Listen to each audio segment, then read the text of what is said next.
it's more.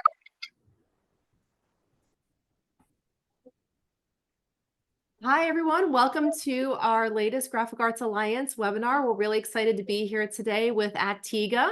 We have Robert Andrews and Greg Anderson here with Actega. They're going to talk about digital coatings and coatings in general, how you can enhance the printed material that you're doing for your customers with coatings and ways that you can use the Actega products and technologies as well in your offerings. So without further ado, I'm going to hand the mic over to Robert Andrews, who is the product manager for the printing coatings division at Actega. So Robert, go ahead and take it away. Okay, thank you. Good afternoon, everyone. As Wendy said, my name is Rob Andrews, product manager for Actega for the paper and board division. We also have my counterpart in the flexibles. So between him and I, we can help you out. But today I want to give the presentation on mainly about digital. But first, want to give you a little start with Actega. Who are we? Who is Altana? Just real quick behind the scenes, in case people don't know. So Actega is part of the company Altana. Altana, we're one division of this Altana group.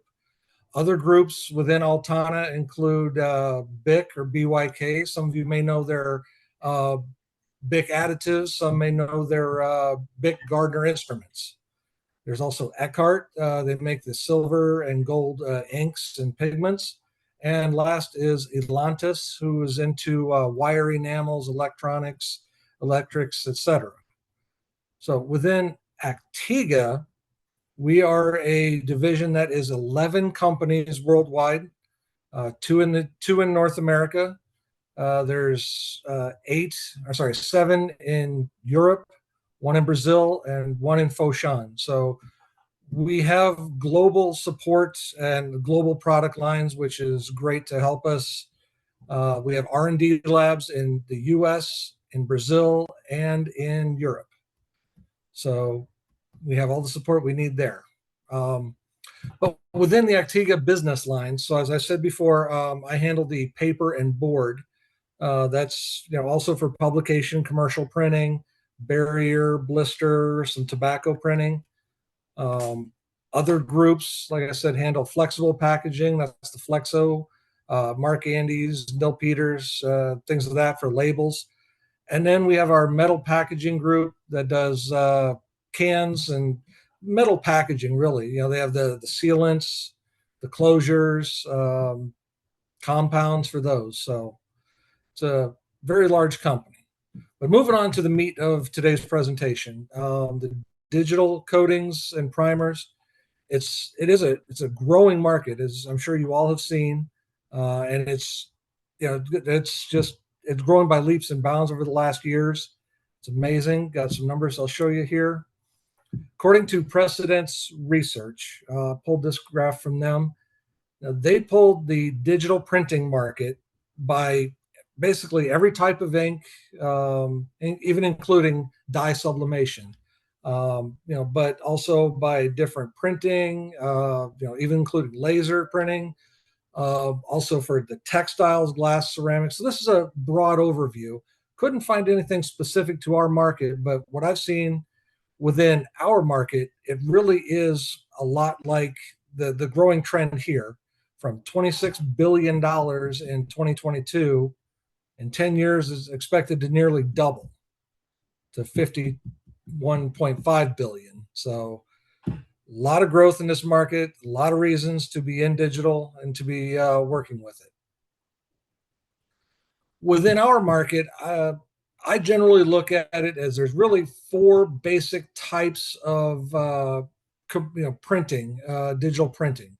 There's the LEP, or liquid electrophotography, essentially HP toners.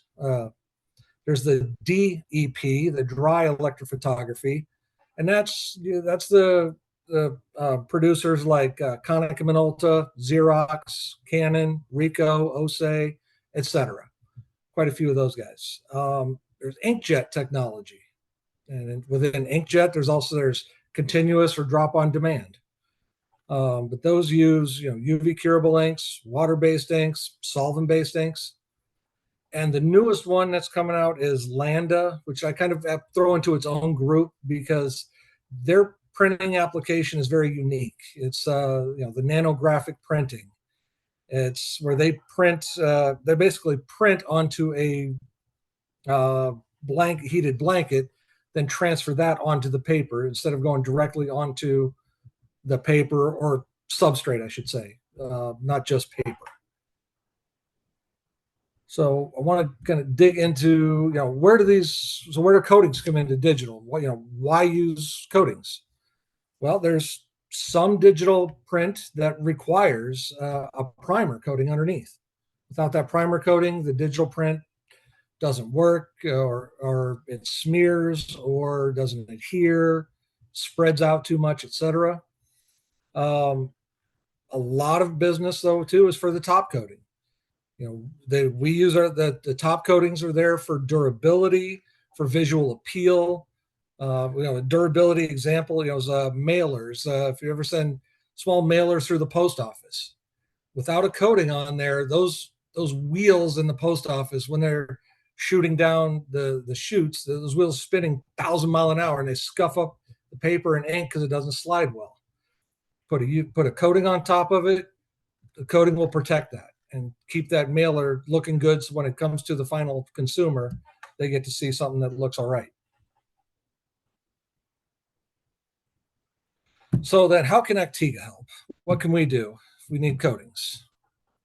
Well, real quick, for Actega North America, we have an entire line of products, everything from AQ and UV coatings, from standard coatings, primers, image coatings, screen coatings, barrier, etc., fountain solution. But really what I wanted to focus on today was the digital, the primers and top coats.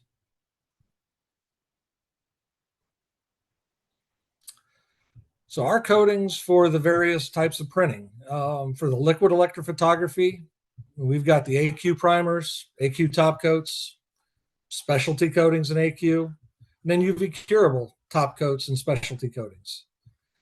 Right now, the LEP does not need, use, or desire UV primers. For the dry electrophotography, those basically AQ top coats, you don't need primers as such, but it's very limited. And I'll get into why we have limited offerings on the AQ side. But then you have UV top coats and some UV specialty coatings. And again, limited offerings, but for the same reason. On inkjet, there's definitely primers for inkjet, because you get customers choosing all sorts of substrates, and some substrates are more porous, some are not quite as porous as need be, so you definitely need the primers, AQ top coatings, and again specialty coatings with some limited offerings. Different reason, just not quite as many. There hasn't been that much request or need for them yet in the market. And UV top coats and specialty coatings as well. Now under Landa was an interesting one. When Landa first came out, their big claim was that you don't need primers. As we've found out, as we've learned over time, you do need a primer for a lot of the Landa printing. Landa inks are great, but cannot adhere to everything, so primers are required in that case. But again, with the full line of AQ top coats, specialty coatings, UV top coats, and specialty coatings as well are available.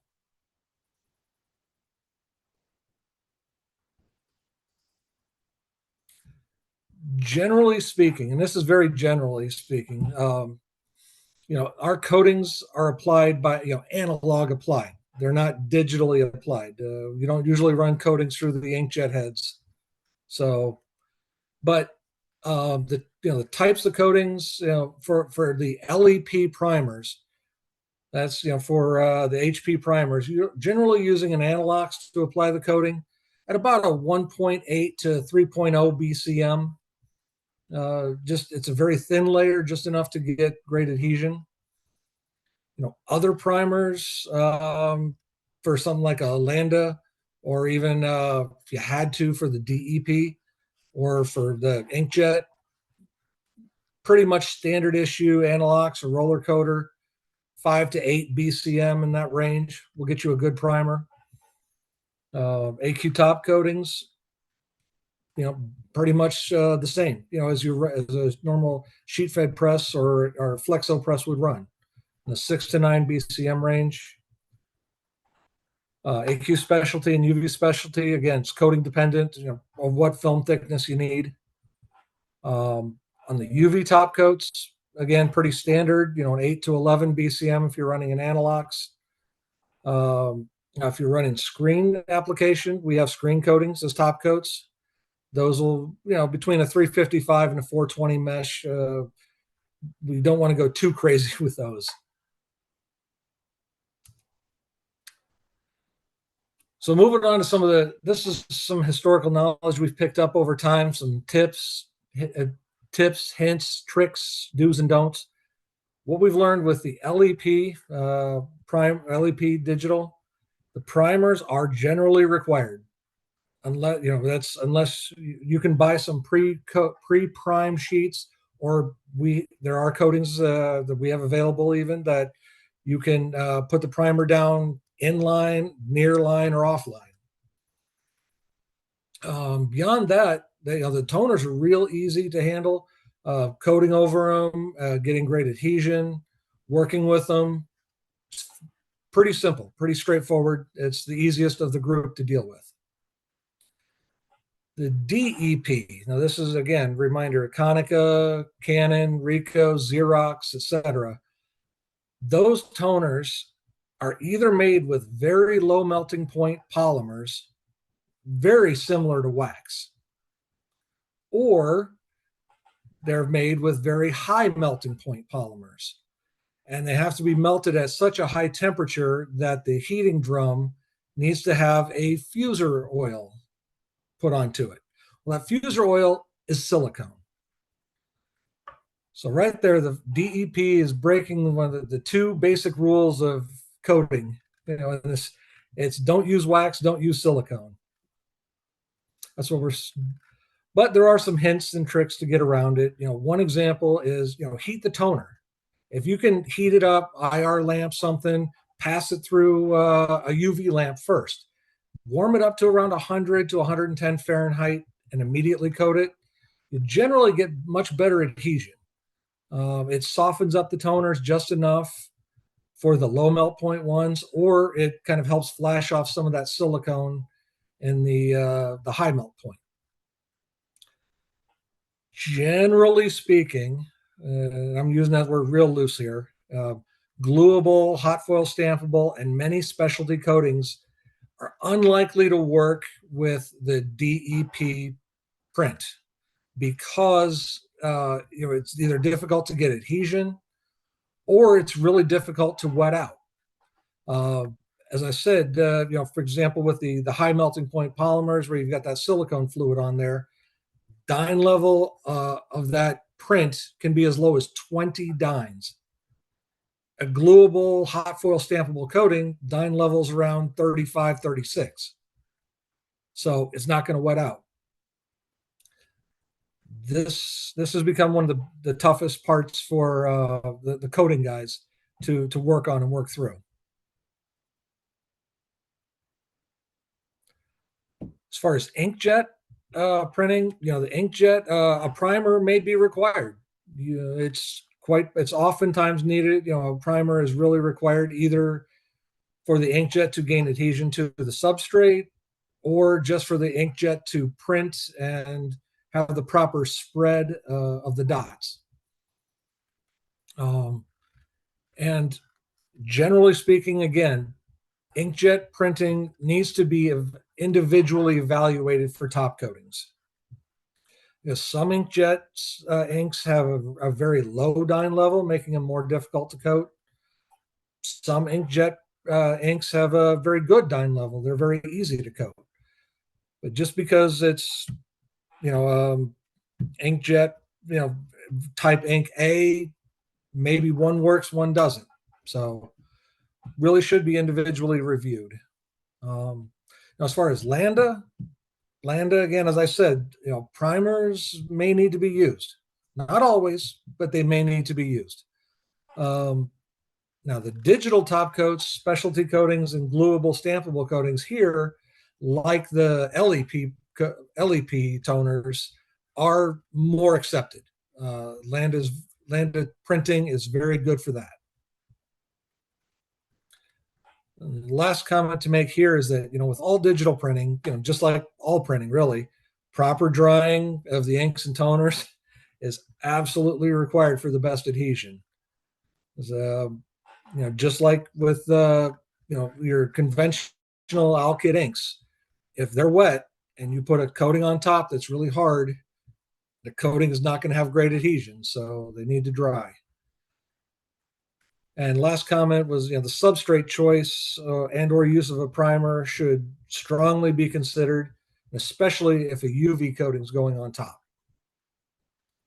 Because UV coatings are not good for porous substrates. So uncoated stock is never recommended for a UV coating to be put on, because UV coating materials by themselves, the molecules are so small and the holes in the substrate are so big that the UV coating dives right in. But an AQ coating, on the other hand, the molecules are like the size of dinner plates. You can drop them on a hole that's the size of a quarter and who cares? It sits up. So it's not always just viscosity. It's, the molecule size that you need to worry about. So I know I just did a lot of talking in a fast, short of time. I really want to, my hope on this was to open this up to conversation. If you have specific questions or you have ideas that you've run across, hey, this worked, this didn't work, I'm willing to listen or to help answer questions. Anything I can do to help out. Great. Well, thank you so much, Rob. This was a really helpful presentation, and especially on the digital coding side, I love that you had the different equipment broken out so that we could really get a much better understanding of what's required on the coding side. So this is very helpful. I'm curious if anyone out there has any questions, please raise your hand or put it in the chat or just unmute. There's not so many of us here today. I mean, we have a good group, but you can unmute if you have any questions. And in the meantime, while they're thinking of questions, I'm curious, we were chatting right before everyone came on, but how, for those members who are just getting into digital printing alone, and maybe haven't gotten into the coding side of things, what is kind of a stepping off point for them to even just get into adding coatings to their digital presses? How should they make that transition? And ways to sell this to their customers? Is this something they say, hey, we do this, or they just say, no, this already needs a coating, we're building it into the pricing? So I'm curious what you've experienced out there with those that are getting into digital printing. Sure. Yeah. Well, for the value add, I look at two different chemistries of it. I mean, the UV top coatings and AQ top coatings. The value add of AQ top coating generally is just durability. AQ top coatings don't really bring that bling of shine, gloss that a UV coating can bring, but they add a nice durability. There are some coatings even for heat resistance for the backside. If you're doing a blister, if you're creating a digital blister card, you need something on the backside as heat protection. UV coatings are great for that. There's a couple of limited AQ coatings that are good for that. On the flip side of UV, you got the gloss coatings that are just brilliant, the shiny, they got the bling to it. Satin coatings are nice because if you're looking for something that has just enough sheen to it, but non-fingerprinting. On the fingerprinting topic, I will say this: every gloss coating fingerprints, period. Satin coatings, matte coatings don't show the fingerprinting because fingerprint oils are around a 40 to 50 gloss. If you match that with a 40, 50 gloss sheet, you don't see it. That's super helpful. Great. Well, so what I'm hearing then is, just getting some starting with some matte and, those types of finishes, to help with the finished product, make it more resilient, make it, have a little bit more of a pop, but not too much. Sounds like the glosses can be a little too much with the fingerprints, you said. We did get a question from, Mark at Schumann Printers. Do you see that the matte or satin papers have the top coat dive into the paper? My history of it, I've seen more with the satin paper actually versus the matte. But it's not. But then again, it all depends on the paper supplier and the clay coating that's on the paper. But generally speaking, the UV coatings are very low viscosity. That's the history of how they've been built because the equipment that was always required. Some of the first coating equipment came off was no bigger than a photocopier, and it would coat one sheet at a time, maybe 7,500 feet a minute. So we had to have low viscosity, something that would flow out quick and adhere. Yeah, Wendy, I wanted to bring up a point where soft touch is a popular product to be looking at right now. So we do have a line of water-based soft touches that will, that has some abrasion resistance. That's some of the biggest problems with the soft touch, but there is a line of AQ soft touch available as well. Okay. Excellent. So this has been really great. I thank you for these questions that are coming out. Now we got another question. What are the ways to test coatings after the application? Rub, flacking, thickness. This is another question that came up. For testing them after application. So in terms of like how if they're rubbing, like, I mean, what's the right. Yeah. There's simple ways and there's scientific ways. Some of the simple things to do, either a scratch adhesion or, I hate this, but tape adhesion. You can check that. Scratch adhesion is far better of a true test, because if you do a tape adhesion test and you put the tape on, you lift and you pull the coating off, you say it failed. My answer to you is, okay, run that same coating, but turn off your UV lamps and then put tape on it and test it. Liquid coating, tape doesn't stick to the liquid coating, so you didn't pull the coating off. Is that a pass? But other than that, there's solvent rubs. There's acetone or MEK solvent rubs you can do. Marker pen reticulation tests. If you're looking for a scuffing test, sometimes even simple as just taking two sheets and rubbing them together between your hands for a little while. See if that scuffs. We have more. We have equipment in our labs that we can absolutely test the scuffing, abrasion, flexibility. So yeah, and there's even more scientific curing tests too. Great question. Thank you. Do we have any other questions out there today for Rob, who's given us a really good, really good overview on getting into digital coatings?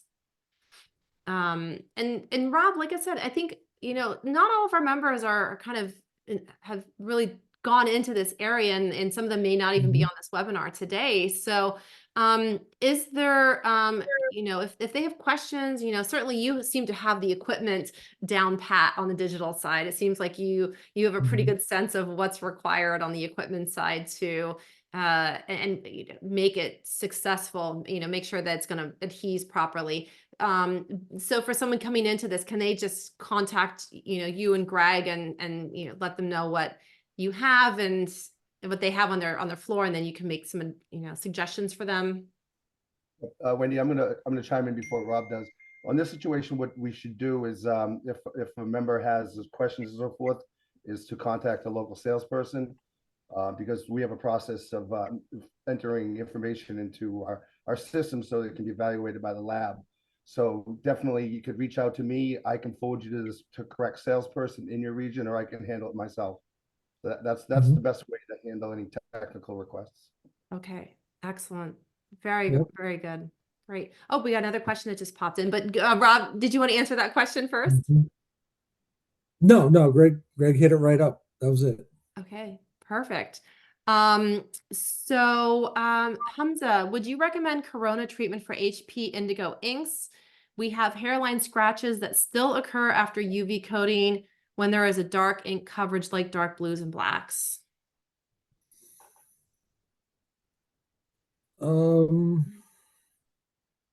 Corona, I will only personally would recommend Corona treatment if it's on a plastic substrate.